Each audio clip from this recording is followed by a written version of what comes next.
जरा आवाज आनी चाहिए। जय भीम, जय भीम, जय भीम, जय भीम।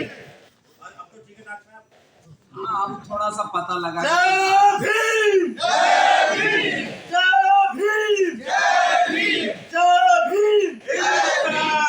जिंदाबाद। मेरी आवाज ज्यादा आप लोगों से आज की उम्र मेरी। चलो जी डॉक्टर साहब, शुरुआत करो। आज के कार्यक्रम में सबसे पहले तो मैं आमंत्रित करने के लिए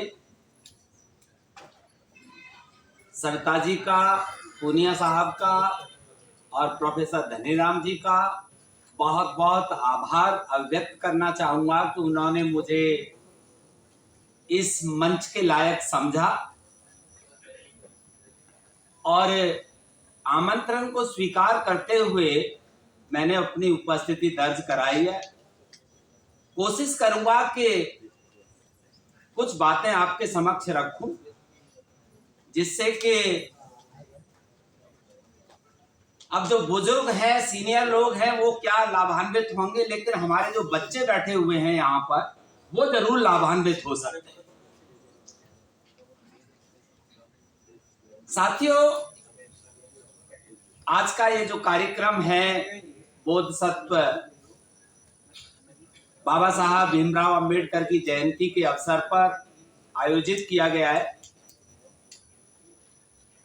ये पूरा महीना इस तरह के कार्यक्रमों के लिए जाना जाता है और एमसीसी के कारण, क्योंकि जो चुनाव आचार संहिता लगी हुई है, तो बहुत सारे लोगों ने कार्यक्रम बाद के लिए भी टाल दिए।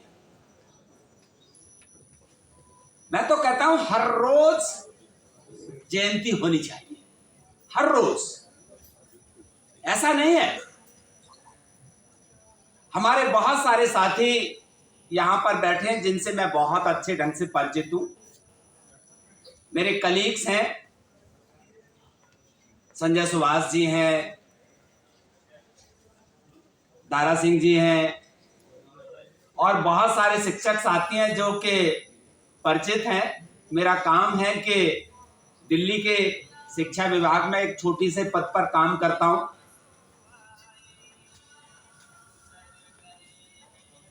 आज की तारीख में जितने भी हमारे शिक्षक साथी हैं वो प्रत्यक्ष या अप्रत्यक्ष रूप से नाम को जरूर जानते हैं,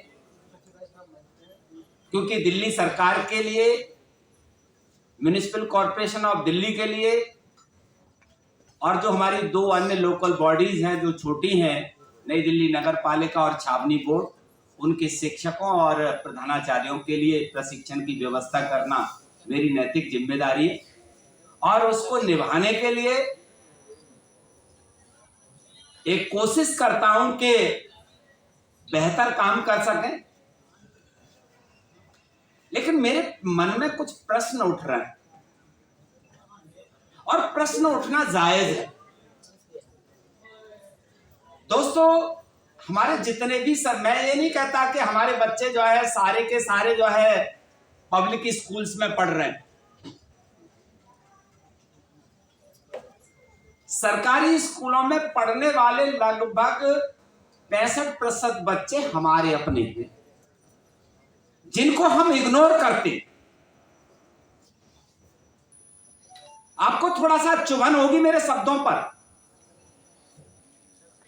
हम अपना जो जितना मन लगा करके उनको बेहतर दे सकते हैं और अपने अन्य साथियों को भी हमें प्रमोट करना चाहिए कि कम से कम अपने बच्चों की खातिर तो हमें मेहनत करें। ऐसा नहीं कि मेहनत नहीं करते, लेकिन मैं चाहता हूं कि वो और ज्यादा मेहनत करें। जब हम अपने बच्चों के लिए एक बेहतर वातावरण देंगे तो निश्चित रूप से हमारे बच्चे सरकारी विद्यालयों से पढ़ करके भी बहुत कुछ बन सकते हैं। दोस्तों, मैं आपको बता दूं कि मैं तो उस टाट पट्टी के स्कूल में पढ़ा हुआ हूं जहां पर सुविधाएं नहीं थी, लेकिन फिर भी हम सौभाग्यशाली हैं कि दिल्ली जैसे शहर में आकर के एक कुर्सी हत्या दी। अगर जो दिल्ली में पढ़ने वाले बच्चे हैं, अगर एक एक कुर्सी हत्याएं अलग अलग विभागों की, तो जगह कम पड़ जाएगी और हमें ऐसा करना चाहिए। मैं बहुत सारे मंचों पर, त्यागराज में बहुत सारे कार्यक्रम हुए और मैं अपने शिक्षक साथियों को जगाने के लिए, न कि उनको किसी अन्य संदर्भ में, दो पंक्तियां जरूर कहता हूं, वो आज फिर कहूंगा, जो सो रहे हैं वो जाग तो भी जाग, कि जिस तरह चाहो बजाओ तुम हमें, जिस तरह चाहो बजाओ तुम हमें, हम नहीं है आदमी, हम झुंझुन। लोग ऐसे समझते हैं कि अच्छा ये है, नाम सुन करके ही करंट लगता है उनको, और मेरा काम है करंट को ढीला करना। कैसे करना है? देखिए, दो तरीके होते हैं अपने लोगों की मदद करने के। एक तो डंके की चोट पर काम करना, जिसे कहते हैं प्रत्यक्ष रूप से, और एक है कि जब आपको पता है कि मेरा साथी है तो मैं पिछले पर्दे से भी मदद करता हूं। लेकिन मदद करिए, ऐसी मैं सभी साथियों से एक रिक्वेस्ट भी करूंगा, अनुरोध भी करूंगा। और बाबा साहब के बारे में आप मेरे कार्यालय में आइए, बहुत सारे शिक्षक साथी आते रहते हैं मेरे पास, तो जो अपने यूनियंस वाले हैं, दूसरे हैं, सब आते हैं। मेरा अपना ऐसा पहला ऑफिस मिलेगा पूरी दिल्ली में, डंके की चोट पे कह रहा हूं, सबको आमंत्रित कर रहा हूं कि आप आइए मेरे कमरे में और वहां पर फूल चढ़ाइए बाबा साहब को। जो पोर्ट्रेट मैंने लगाया है पूरे देश भर में कहीं नहीं मिलेगा, मैं गारंटी देता हूं, और सबको आमंत्रित भी करता हूं। इसके लिए दिल चाहिए बड़ा, नहीं तो होता क्या है, एक बहुत छोटी सी तस्वीर ली और किसी कोने पे ऐसे लगा देते। अभी मेरे एक प्रधानाचार्य ने, जो कि डाइट में है, एक तस्वीर हमने बहुत पहले लगवाई थी, उन्होंने उतरवा के कहीं और लगवा दी। जो मैंने रेल बनाई है, अरे भूल जाएंगे कि नौकरी कैसा करती।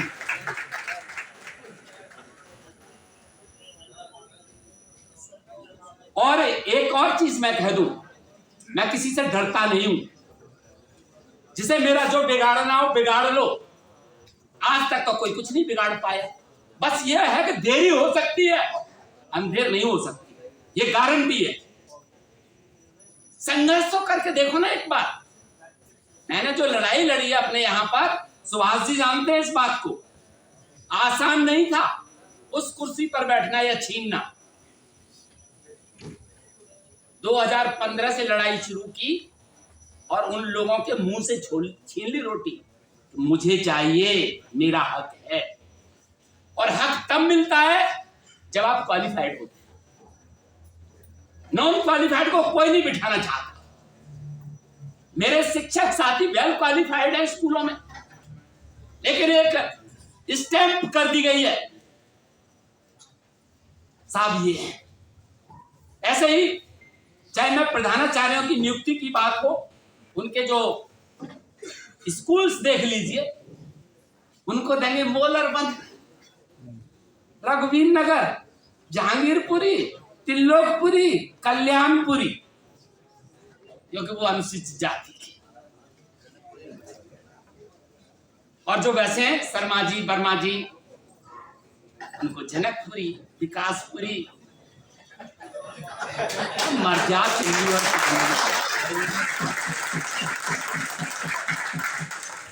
मुझे दो पंक्तियां याद आ रही हैं और आप देखना कि क्या मजेदार है। इस बात पर मुझे 6 शोकाज नोटिस मिले थे उस कविता की 4 पंक्तियों पर। दिन था 2 अक्टूबर 2014, पूरे देश भर में स्वच्छता अभियान बनाया गया, और उस कार्यक्रम में उसका नोडल ऑफिसर बना दिया मुझे। मैंने ली खबर। तुम यार रखो ही मत, कुछ ना मैं डिस्टर्ब होता हूं, डर लगता है तुम्हारे साथ, पता नहीं क्या भेज दो।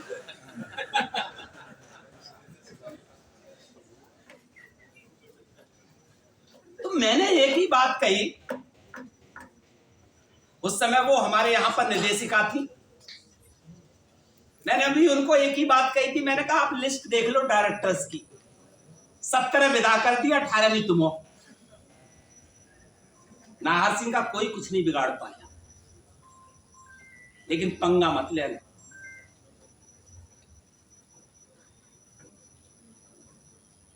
मैंने कहा कि आपने शर्मा जी को क्यों नहीं नोडल ऑफिसर बनाया, एक शेड्यूल कास्ट के व्यक्ति को क्यों नोडल ऑफिसर बनाया? क्या मोदी जी ने यही आदेश दिया कि स्वच्छता अभियान का या जो भी, देखिए सफाई करना कोई बुरी बात नहीं है, सब करें ना, अकेला मैं क्यों नोडल ऑफिसर बनूं? जो और बहुत सारे ऑफिसर उन्हें बना दो ना, हम भी उनके साथ झाड़ू लेकर मारेंगे। 4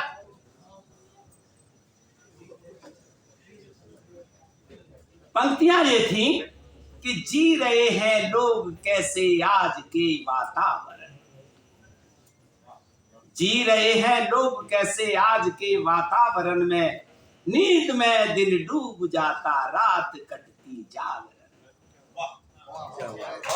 कि सिंह भूखे मर रहे हैं, कि सिंह भूखे मर रहे हैं, घर गधों के खीर पकती और सीखती है गीत कोयल बैठ कौओं की शरण, जी गए हैं लोग कैसे आज के वातावरण,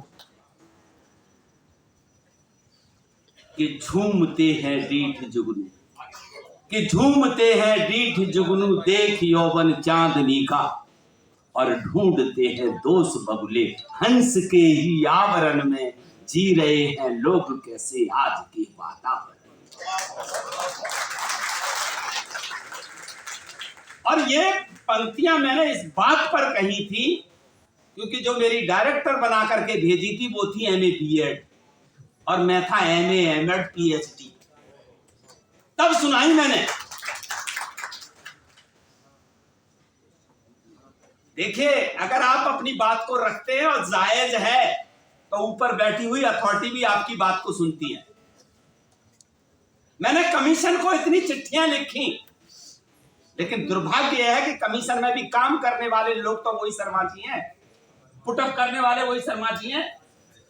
हमारे मेंबर क्या कर सकते हैं बेचारे, लेकिन वो रफ्तार दे सकते हैं। कई बार वो रफ्तार तो देते हैं लेकिन वो रोक लेते हैं, फाइल तो नहीं चलानी है। लेकिन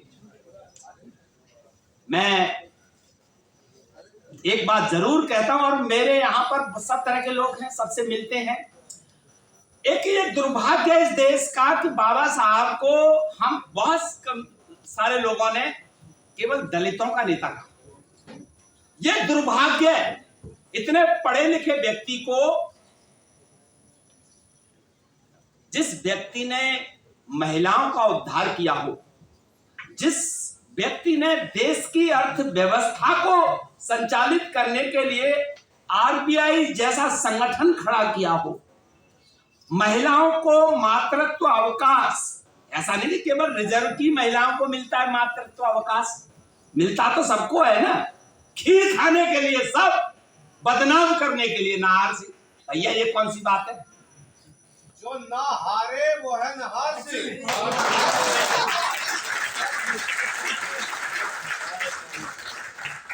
असल में दिल्ली के बाहर मैं बहुत सारे जो हमारे राजनीतिक हैं मैं उनके साथ भी रहता हूं, और मैं हमेशा एक ही बात कहता हूं कि जो जिस दल में चला जाता है वो केवल दल का बन करके रह गया, अपने लोगों का हुआ ही नहीं, और मुंह उनके खुलते ही नहीं है। अरे हिम्मत तो करके देखो एक बार। जो मजा 85% आबादी देश की जो है दलित और पिछड़ों की है, 15% वाले जो है 15% में 10%, वो 50% तो वैसे ले रहे हैं, और 10% पिछले दरवाजे से EWS और दे दिया कि तुम 60 लो और ये साले झाड़ू मारेंगे। हम भी देखते हैं कितना EWS चलेगा, हमने भी केस लगा रखे। ये तो हमारे SC ST और OBC EWS के लिए अप्लाई नहीं कर सकता, ये लिखित में है। मैं कहता हूं हमारे में भी तो कमजोर है, आप उनकी बात क्यों नहीं कर रहे? लेकिन हम लोग इकट्ठे नहीं हो पाते दोस्त। हमने छोटे छोटे, जैसे गांव देहात में गुर्गे होते ना, ऐसे छोटे छोटे समूह बना रखे। जिस दिन सारे समूह मिलकर के एक बड़ा संगठन खड़ा कर देंगे, उस दिन आपकी आवाज को बहुत सारे लोग मानेंगे। हम कहते हैं ना गांव देहात में, तो मैं तो गांव का देसी आदमी हूं। अकेला आदमी पिटता है, और जब 50 खड़े हों तो किसी माई के लाल में हिम्मत नहीं होती कि वो किसी की तरफ आंख उठा के देखे, क्योंकि उसे पता है 50 इकट्ठे मारेंगे। मैं ये चाहता हूं इस सभा में जितने भी हमारे बच्चे बैठे हुए हैं और नौजवान बैठे हुए हैं, ये जितने शौक हैं जिंदगी के, ये आपको लग रहा है ना बेरोजगारों को काम दे दिया। कौन सा काम? ट्वीट करा करो, व्हाट्सएप कर लो। हमारे गांव में एक कहावत होती, मां मर गई अंधेरे में, छोरी को नाम लालटेन।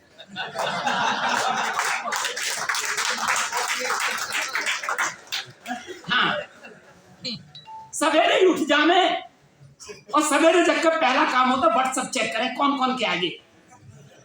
अबे कहा करोगे उनको? रोटी देंगे, पड़वे बुकेंगे? ये तो एक बेरोजगारों की फौज खड़ा करने के लिए। पिछले दिनों में एक कवि सम्मेलन में गया तो वहां पर ऐसी बात चल रही थी, और वीर रस के कवि तो जो है सीधी बात पाकिस्तान को उड़ावे करें, और उन्हें ये नहीं मालूम कि जितनी फौज वहां पर है, पब्लिक है, इतने तो हमारे जो युवा पीढ़ी है ना, वो वाईफाई के चक्कर में इधर उधर बैठी रहे हैं। ये गारंटी है। तो ऐसे आदमी को खत्म करने में क्या चिंता है, बेकार में डरे हैं। मैं चाहता हूं अपनी युवा पीढ़ी से, अगर आप, और यहाँ जितने ये आगे बैठे, ये कौन से समझदार है, हाँ, ये भी पूरे दिन व्हाट्सएप पे ही चले, सरकारी दफ्तर और व्हाट्सएप पे चले। अगर आपको जिंदगी का सुख भोगना है तो 10-5 दिन के लिए मोबाइल को उठा करके टांग पे रख दीजिए। देखो, न मैसेज आएगा, न दुखी होंगे।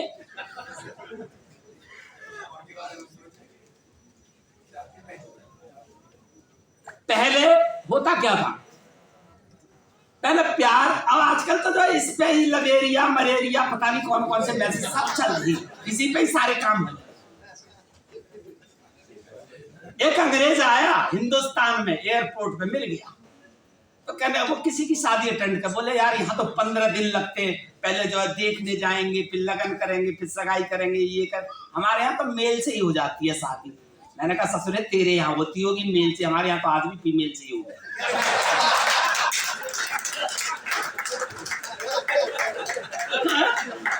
हाँ, हाँ मेल से होते क्योंकि वो ब्रिटेन है।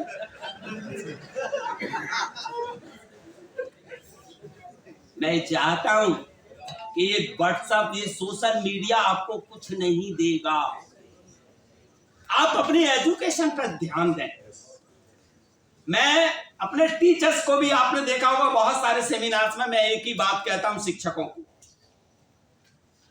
आजकल जो है जरा जरा से बच्चों के पेट आगे को आ रहे हैं और बिना रोके आ रहे हैं, और खाने का है पिज्जा, चाउमीन, मोमोज। साला हमने तो जिंदगी में नाम ही ना सुना। अब चाहे मोमोज खाएंगे, चाउमीन खाएंगे तो ऐसे ही होंगे। दाल रोटी खाइए, कम खाने वाले को मैंने कभी मरते हुए नहीं देखा है, ज्यादा खाने वालों को हमेशा मरते डॉक्टर के पास ही देखा है। हमें देख लो, जैसे आए थे दिल्ली में आज भी वैसे ही हैं, सूखी 2 रोटी खाते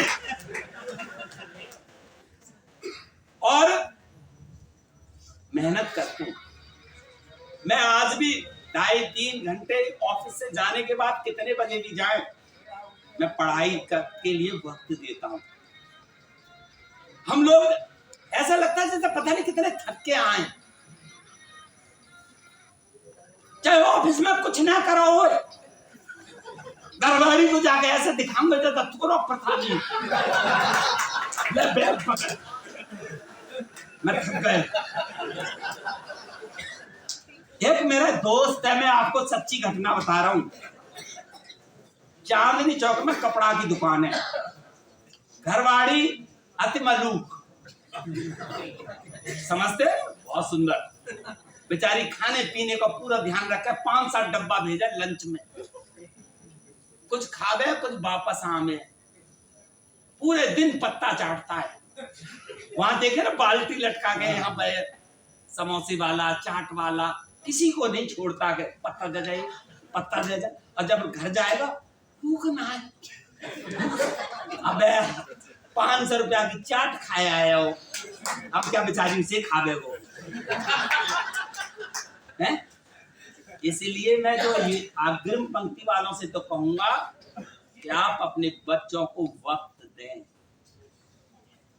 जो लोग अपने बच्चों को आज की तारीख में वक्त नहीं देते, मैं कह रहा हूं चाहे आप आधा घंटा दो ऑफिस से आने, उनके साथ बैठो, उनके साथ चाय पियो, उनके साथ खाना खाओ, पूछोगा आज पूरे दिन में क्या किया। अब हम तो जो है 250 ग्राम का पौधा ले लो, तो वहीं से टुल्लू है क्या, हमें पकड़ के लानी पड़े, लो जी राम महेश जी आए, मेरे जैसा हो ना तो राम ने धक्का और मारे। मैं सब साथियों से और विशेषकर अपने लोगों से एक बात कहता हूं कि अगर आप 100 रुपए अगर उस पर खर्च करते तो आप 100 रुपए का कोई मिष्ठान खरीदिए और पूरी फैमिली के साथ बैठ करके उसका अनुसरण करिए, उसका लाभ लीजिए, आपकी फैमिली में एक एकता आएगी, नजर आएगी। अब वो होता क्या है, एक देखिए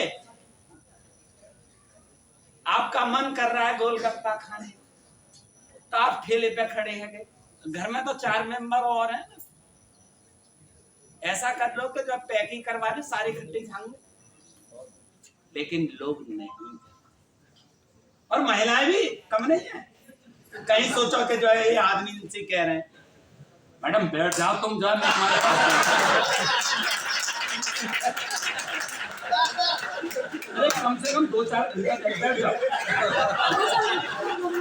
अरे कोई बात ना, कैसी बात करो, फुर्सत है आपसे, इतनी फुर्सत ना है कि जो हर समय खाली बैठना, बड़ी मुश्किल से तो आप छुट्टी में। तो मैं ये कहना चाहता हूं आप लोगों से कि देखिए, जब हम अपने बच्चों के लिए वक्त देते हैं, अगर आज की तारीख में आपने अपने बच्चों के लिए वक्त दिया तो बुढ़ापे के में वो आपको वक्त देंगे। जब हम जवानी में वक्त नहीं देते तो वो बुढ़ापे में हमें वक्त देंगे। आप अपने दादा, जो आपके पेरेंट्स हैं, मैंने टीचर से पूछा था, अभी हमने इंडक्शन प्रोग्राम किया था इस साल, तो मैंने बहुत सारे ग्रुप्स में पूछा था कि आप मुझे एक बात बताइए कि कौन कौन लोग ऐसे हैं जो अपने पेरेंट्स के साथ हैं, और कितने टीचर्स ऐसे हैं जिनके पेरेंट्स आप उनके साथ हैं। दोनों में अंतर है दोस्तों, जरूर। जब हम पेरेंट्स के साथ होते हैं, रहते हैं, तो लीडरशिप उनकी होती है, और जब पेरेंट्स हमारे साथ रहते हैं तो लीडरशिप हमारी और हमारी घरवाड़ी की।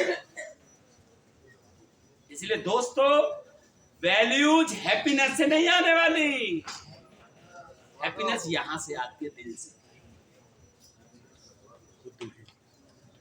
हमारे यहाँ में बहुत सारे लोग जीवन विद्या करके आए होंगे जो यहाँ बैठे, मैं सबको कराता हूं, खुद नहीं करता। न हैप्पीनेस का कोई कैंप किया, न कहीं जाता, सांस लो छोड़ो। लाला रामदेव का नाम सुना है? लाला रामदेव का नाम सुना है? लाला जी पहले योग करवाते थे, तो बनियों को तो लगा दिया तुम योग करो, और अपने 300 प्रोडक्ट बाजार में उतार दिए, तुम काम करो। इसे कहते हैं दिमाग। मैं ये चाहता हूं कि अगर मेरा कोई साथी अगर बिजनेस नहीं करे तो हम उसकी दुकान तक नहीं जाते सामान लेने। अरे एक लाला जी अगर बिजनेस खोल लें, लालाओं का बिजनेस फेल क्यों नहीं होता, तुम्हारा क्यों होता है, मुझे आज बता। क्योंकि हम अपने लोगों की कद्र नहीं करते। हमें अपने लोगों की कद्र करनी चाहिए। चाहे हम अपने कार्यस्थल पर हों या अपने घर पर। और एक और चीज, थाली के बजाय हाथ पर रोटी रख के खा लो। बच्चों को एजुकेशन दो बढ़िया। अगर एजुकेशन होगी, और मैं आपको आज एक और सच्चाई बता के जाऊंगा कि मैं जो भी पढ़ा लिखा वो दूसरों की देन पे पढ़ गया। सर बहुत मजेदार बात, मेरी मदर और फादर दोनों ही अनपढ़ थे, खेती थी हमारे पास थोड़ी सी, उसे ही करते थे। तो कोई दिल्ली विल्ली से या शहर वाला आ गया हो ना आदमी गांव में, हमारे बाल करने लगवाए थे, 10वीं करवाए थे, तो घर वालों ने 10वीं करवाई। हम आज को आए ना पूछो, फिर कोई और आयो तो वो 12वीं के लिए बोल गो। अरे आप विश्वास नहीं करोगे, मैं पीएचडी करेगा काइन ना पूछो। फिर हमें ही हथियार उठाने पड़े अपने आप। और अब तक 7 नौकरी बदल दी। अगर कुछ था पेरेंट्स का दिया हुआ, हमारे जो शिक्षक रहे उन्होंने दिया, मैं आज भी अपने शिक्षकों का सम्मान करता हूं। आजकल तो बच्चे भी पिताजी पैदा है रहे, चाहे मेरे सही या आपके सही, टीचर के भी कंधा मार के चले, और पहले हम 3 गली छोड़ के निकलते थे। ये अंतर आ गया है एजुकेशन का। और ये एजुकेशन किससे आ रही है? टीवी से।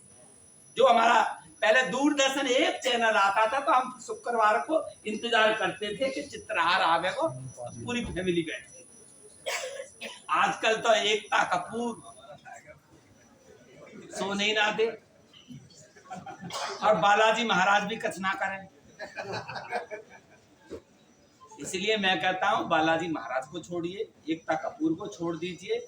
आप अपने बच्चों के साथ जितना समय देंगे उतने बच्चे आपके मजबूत होंगे, आप मजबूत होंगे। और ये पैसा, मैं एक और बात कहना चाहूंगा कि पैसा कुछ नहीं होता है, आज है कल नहीं होगा। मैं हर आदमी से जो सरकारी सेवक है उससे भी यही कहता हूं